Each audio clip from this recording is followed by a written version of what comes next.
ಆಮೇಲೆ B K Hariprasad ಅವರು ಏನು ಹೇಳ್ತಾ ಇದ್ದಾರೆ ಅಂದರೆ ಮೊದಲೇ ವರದಿ ಜಾರಿಗೆ ತರಬೇಕಿತ್ತು, ವಿಳಂಬ ಆಗಿದೆ.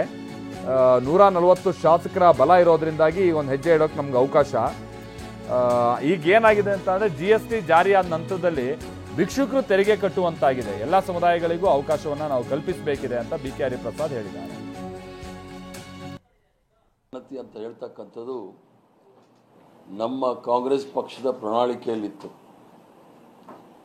ಇದಕ್ಕೆ ಕರ್ನಾಟಕ ರಾಜ್ಯದ 6.5 ಕೋಟಿ ಜನ ಆಶೀರ್ವಾದ ಮಾಡಿರೋದಕ್ಕೆ ಕಾಂಗ್ರೆಸ್ ಪಕ್ಷ ಗೆದ್ದಿರ್ತಕ್ಕಂಥದ್ದು.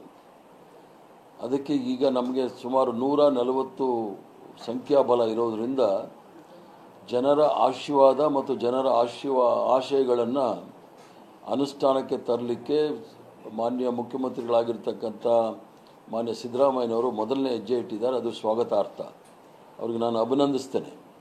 ಇದು ಭಾಳ ಮೊದಲೇ ಆಗಬೇಕಾಗಿತ್ತು.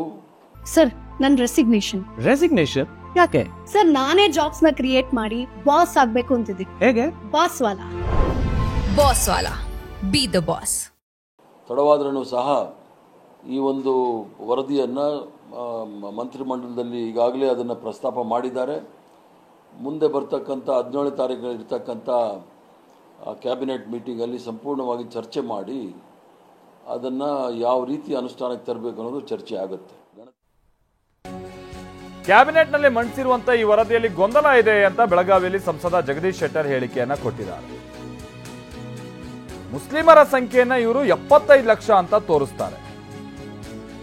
ಒಕ್ಕಲಿಗ ಲಿಂಗಾಯತರ ಅಂಶಗಳಲ್ಲೂ ಕೂಡ ಗೊಂದಲ ಇದೆ.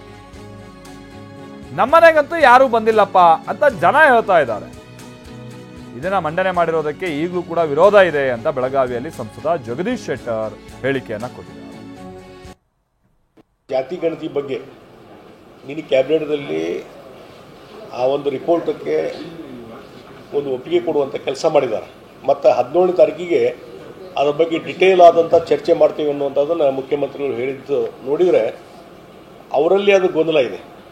ಹಿಂದೆ ಅವರು ಮುಖ್ಯಮಂತ್ರಿ ಇದ್ದಾಗ, ಫಸ್ಟ್ ಟೈಮ್ ಮುಖ್ಯಮಂತ್ರಿ ಇದ್ದಾಗಲೇ ಆ ವರದಿ ರೆಡಿಯಾಗಿತ್ತು, ಅದು ಸ್ವೀಕಾರ ಮಾಡಲಿಲ್ಲ.